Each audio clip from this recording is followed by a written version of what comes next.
Hello and welcome to the Doctor Who Show's Hot Take for this week. I'm Dave. And I'm Rob.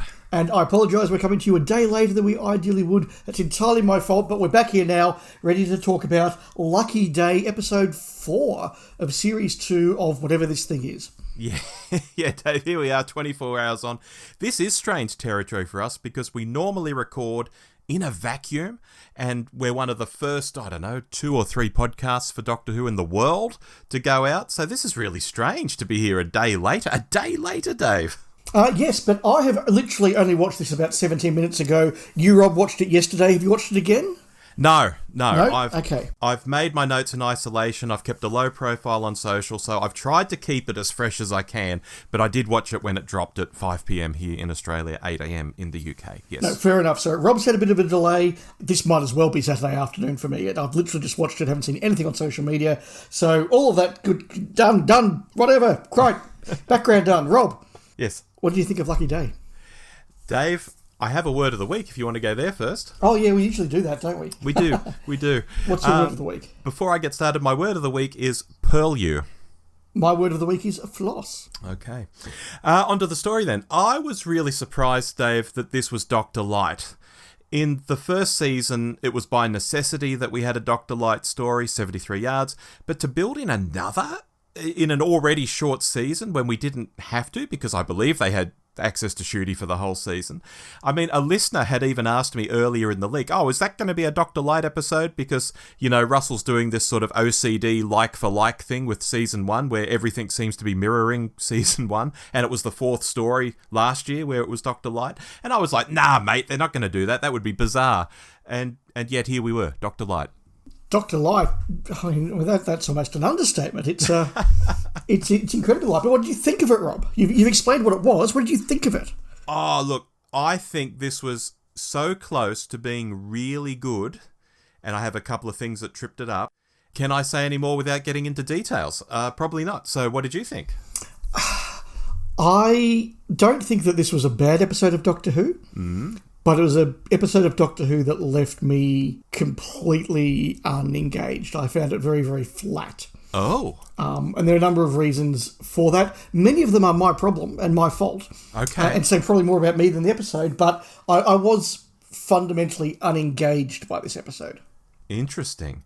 Well, my issues tended to happen at the start. So should I talk about those issues maybe because they fall at the start of the story? Go for it.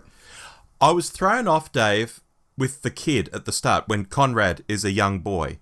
I can understand him being excited at the police box appearing, but when he runs off to his mum, he then throws in, and there was a doctor and a Belinda Chandra.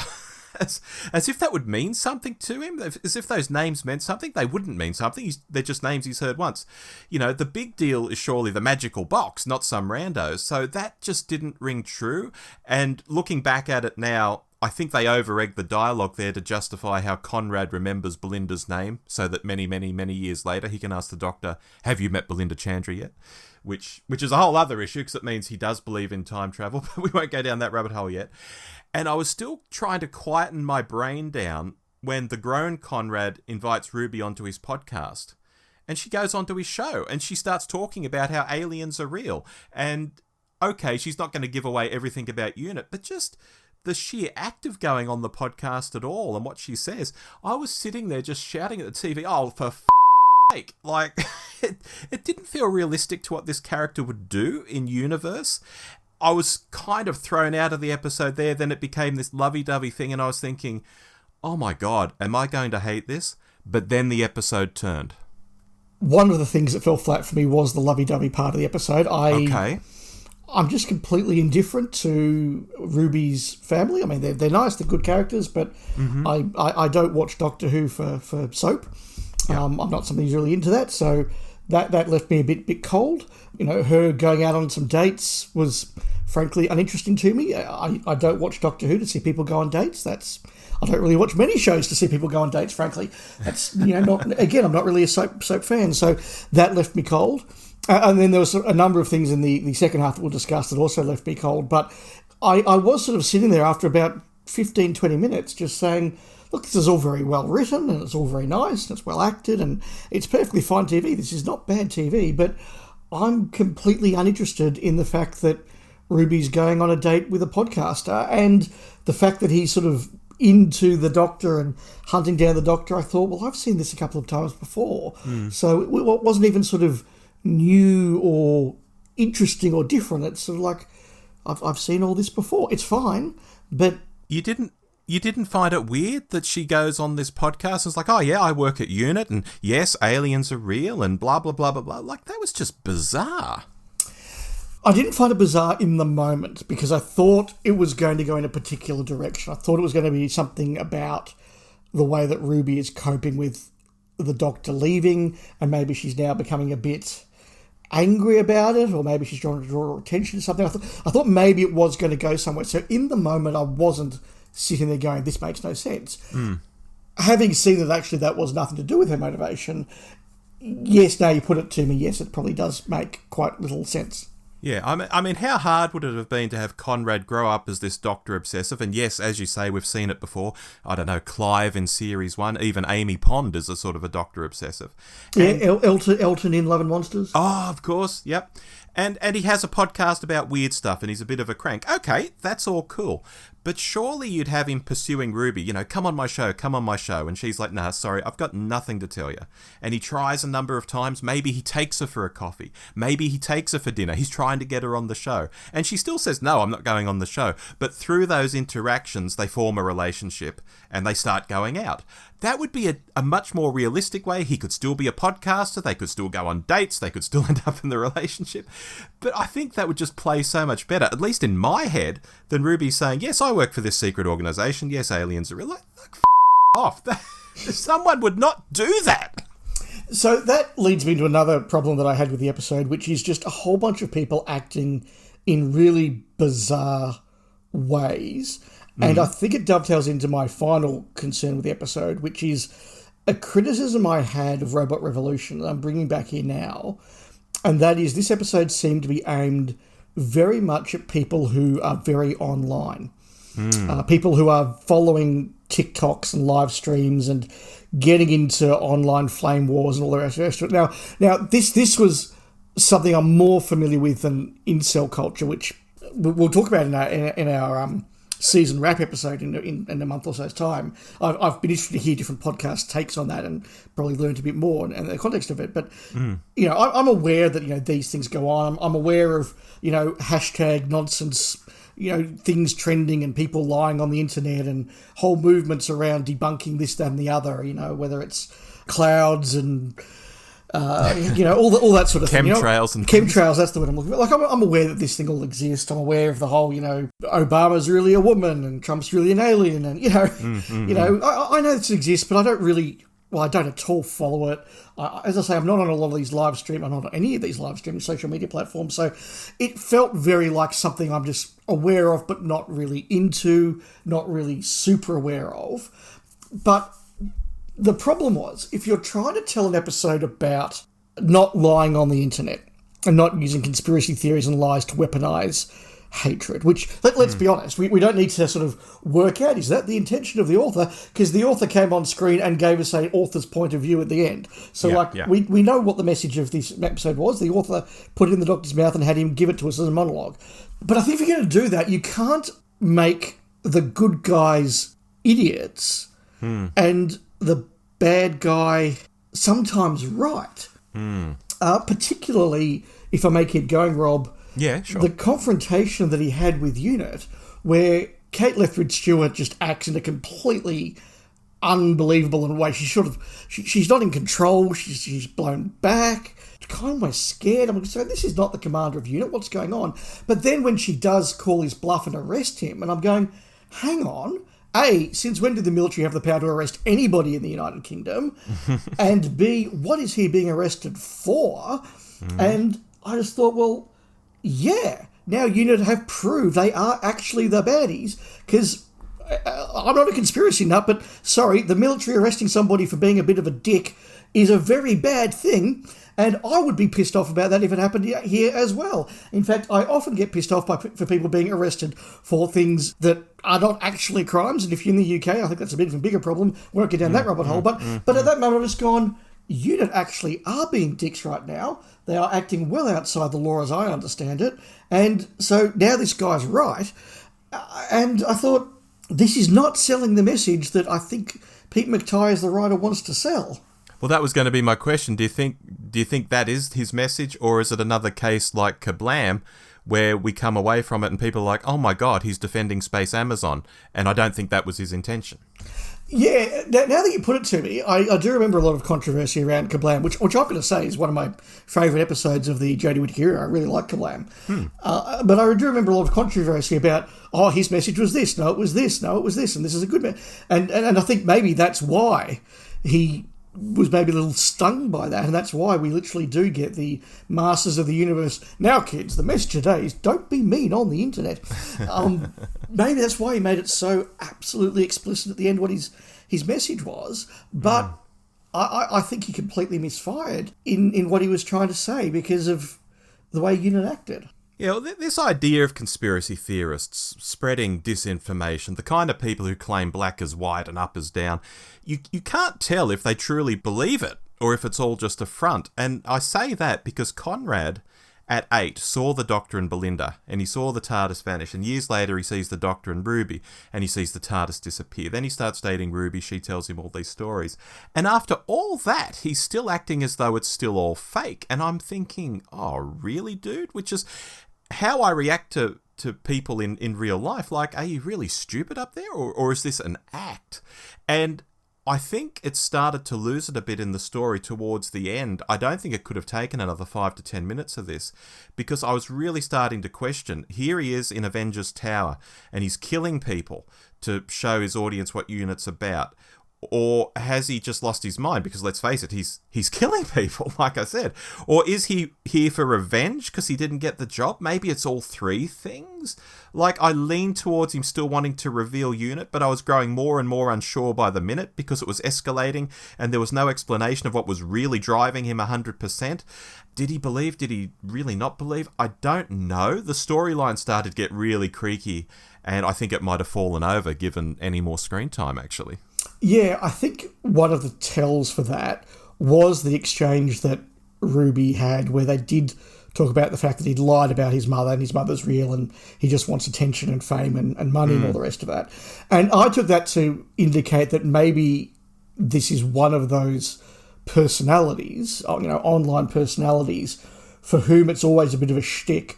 And when one shtick wears off, another shtick is sort of adopted. Milo Yiannopoulos is one who's gone through several different shticks over the course of his time. Jordan Peterson started as a sort of a fairly sincere, I guess, conservative psychologist talking about different theories online and communicating. And when that got a bit boring, it became a slightly more confrontational, sort of in-your-face, calling out the woke elite sort of person. And then when that was starting to wear off, it became I think he was starting to do crazy diets for a while.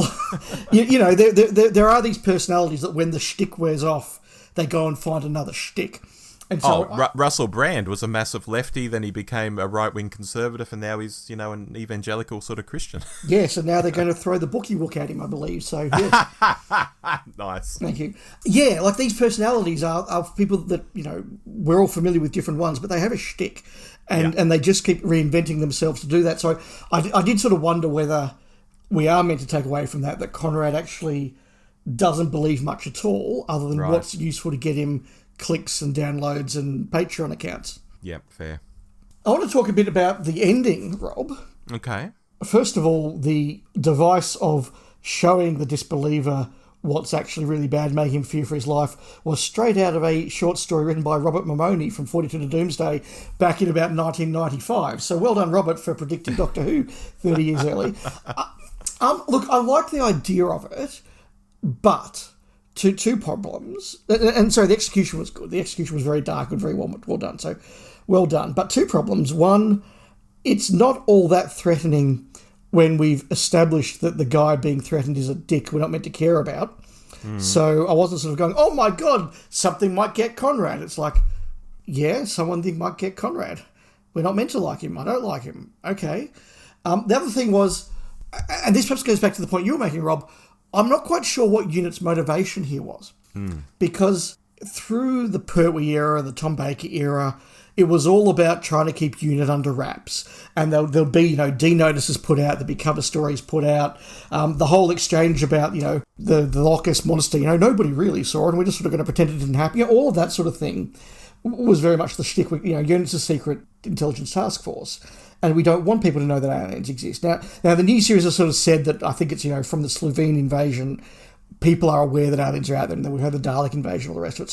So it now seems to be we're living in a world where this is commonplace in Doctor Who, that people know that aliens exist and occasionally invade. Therefore, UNIT doesn't have to be a secret organisation. I mean, people joke about UNIT's country house in the Pertwee occasion having a big sign, UNIT secret headquarters out the front. They've now got a bloody Avengers Tower with their logo on the side. So clearly UNIT is a big known thing. And if we're living in a world where UNIT is known to be the people who stop these alien invasions that everybody knows happens every so often, why is it a conspiracy theory? And why is UNIT playing up to it? I think that UNIT was just being shaped to be what the plot needed to be, to give us the message of the plot. And that's not good storytelling. Yeah, I'd made a note, is UNIT's work secret or not? Because yes, on one side there's Avengers Tower. You don't have that without people knowing to some degree what it is. Kind of like the Freemasons in Sydney. They have this massive temple and you can even hire parts of it for events, but there are many aspects of Freemasonry that are obscured, so you don't know quite what they're doing in other parts of the temple.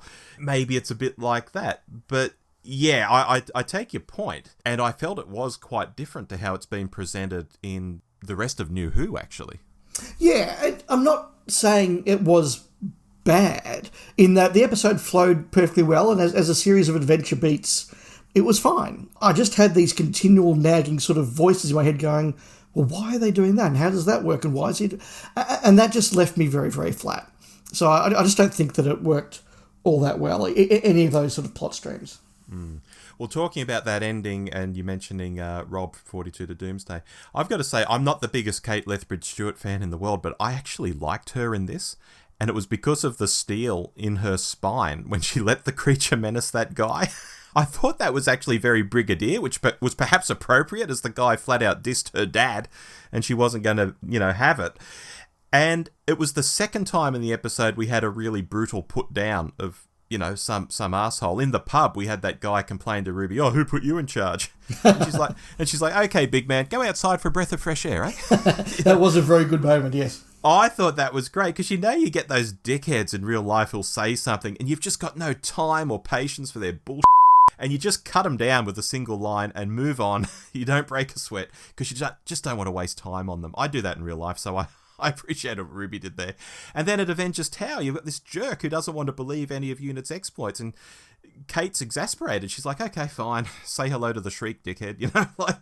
I actually really liked both those moments, even if maybe the bigger picture wasn't so good, as you say. Yeah, as I said, the execution of that moment was very, very good. I think the storytelling part of it didn't quite work, but the execution was very good. It was definitely Kate Lethbridge-Stewart's stronger moment. I think she was much better there than in the confrontation in the village, where I did think she just was sort of, quite taken aback in a way that I didn't think gave her character much credibility. I do agree you could sort of feel her dad in that moment.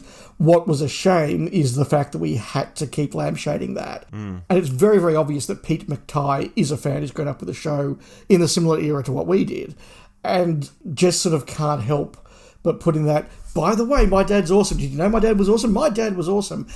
And there was also seen through lots of sort of cult of the Doctor sort of stuff. And even that line about the Eddies on the underground, I've just gone, oh, is that a little bit too knowing, Pete? Just a little bit too knowing? Don't know. Look, I think Pete is writing UNIT as unashamedly the good guys in this. And that may rub some people wrong.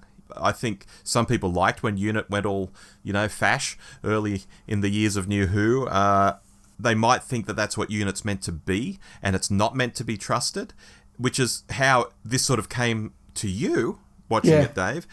But I think this is a sort of a reaction to Chibnall turning them into a hotline, making them do a joke. I think McTighe might be trying to write them as, these are the good guys. Like when they show up in that village, the music swells and the Land Rovers are pelting down the country lane, and it's like, here comes the cavalry. Almost a bit of a love letter to UNIT. Not quite, but almost. Yeah, but again, I think that comes down to the whole problem that we're not quite sure what the conception of UNIT is. Are they the Avengers, where everybody's sitting there saying, "Oh my God, we're in trouble. Something weird is going on. Quick, get UNIT on the line. Oh, UNIT's going to come in. Here's UNIT to save us." Or are they this shadowy, mysterious thing that no one's quite sure about? And if it's the former, why do the conspiracy theories take hold so easily? If it's the latter, why do they care?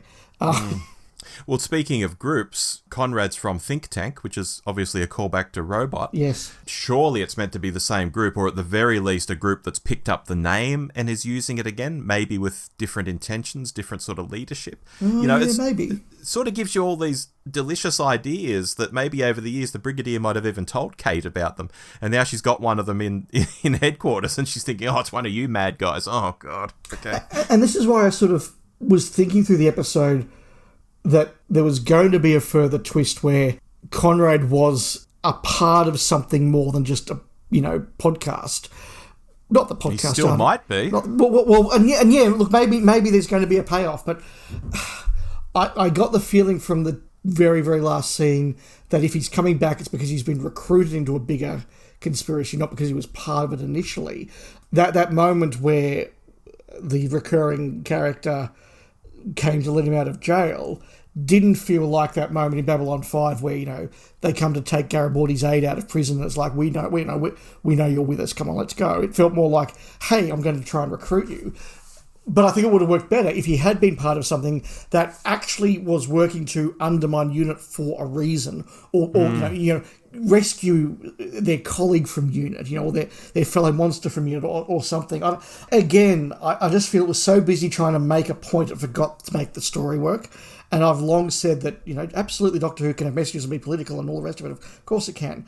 But you do the story first and then weave the politics of the message in.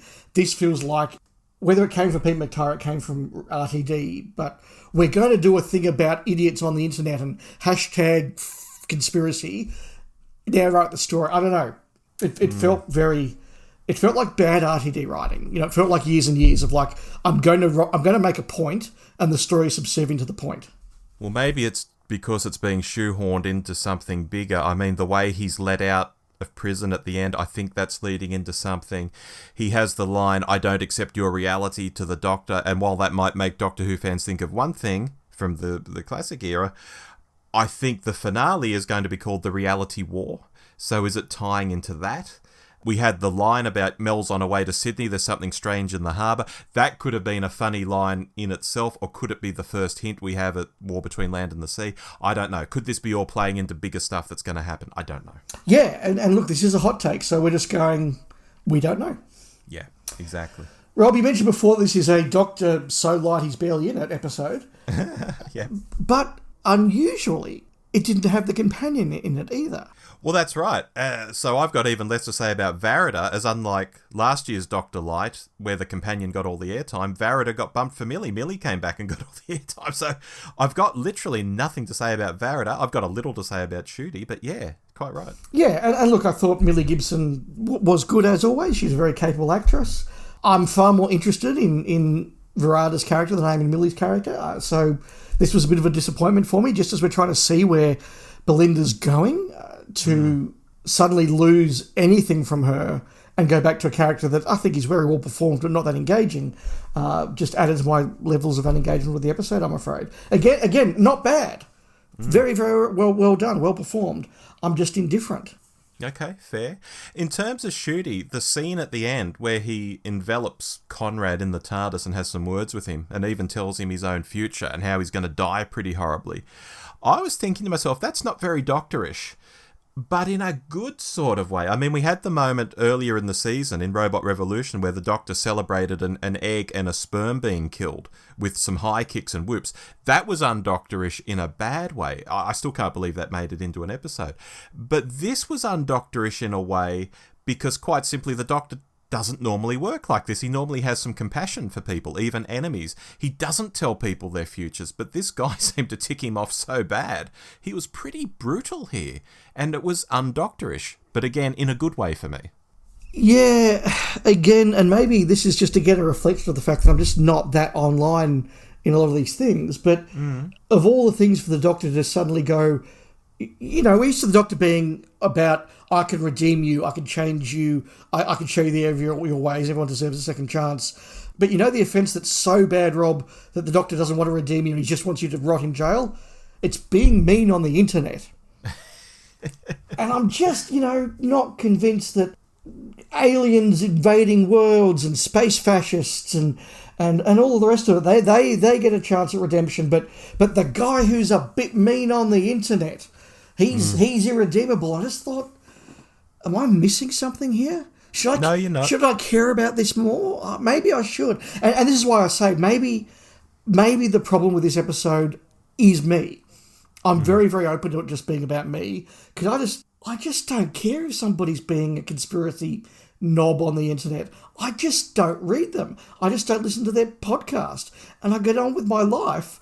And I don't see them as some enemy of society that needs to rot in jail horribly. They're just sad, lonely people trying to get some attention on the internet.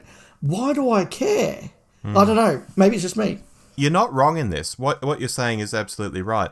All I'm saying from my side is that I like this Doctor with a bit more attitude who will take this guy on. But I agree that the topic itself is maybe a bit silly. Yeah, and again, it probably is similar to the issue that we both had in Robot Revolution, and you really had an issue, Rob, which was the idea that incels are so bad that they deserve to die. Yeah. And I just sort of went, look, I'm aware of incels. I'm now more aware of incels because I've listened to Doctor Who podcast where they've explained more about it. And okay, they don't sound like very good people, but I didn't realise that this was the big thing that, you know, we needed to pull out the death penalty for and celebrate. Again, it feels very on. I keep saying this, and it's probably going to be very boring, listeners. It just feels so online, and I'll stop there. Good points, Rob. I thought that the shrieks were really cool. I got some real Signs vibes when they were moving around the empty area and you sort of saw the alien in the background. And I got some Buffy vibes, particularly when they're sort of walking around with a cricket bat trying to swat a monster in the dark somewhere. I thought that was pretty cool. There were a lot of really cool moments in this. There was a lot of really nice execution in this. It's just the content that left me flat. Okay, 3 quick things from me maybe before we go to the sports desk. Yeah. I think there was a fun moment of misdirection where the Shreek were in that abandoned shopping centre and there were shop dummies standing around. I truly had probably about 5 seconds of, wait a minute, have they done an Auton story? Is this going to be an Auton story? I actually got very excited for about 5 seconds. Nice. We talk about RTD going back to the well of late, but Pete McTighe going back to a crazed, radicalised young man, not dissimilar to Kablam, I think was going back to the well for Pete. And finally, the stunt with Conrad's friends dressing up as Shreek. How did that actually expose UNIT? If anything, an incident like that should show that UNIT takes threats seriously because they show up to take care of it. And given that Conrad's friends know they invented it and that it's not UNIT doing it and UNIT's responding to it, that surely UNIT responds to real threats. So, do you see what I mean? Yeah, I do see what you mean. I took it differently. I took it as being, well, we can fake this, so can they. Which okay, that worked for me in the moment. I haven't got a problem. The moment that didn't work for me was I did think, gee, those guys were very, very effective running on all fours in a costume. Yes, they were. So yeah, look, but again, maybe that's just me being too picky. But if there's anywhere we should be picky, Rob, it's the sports desk. So let's go.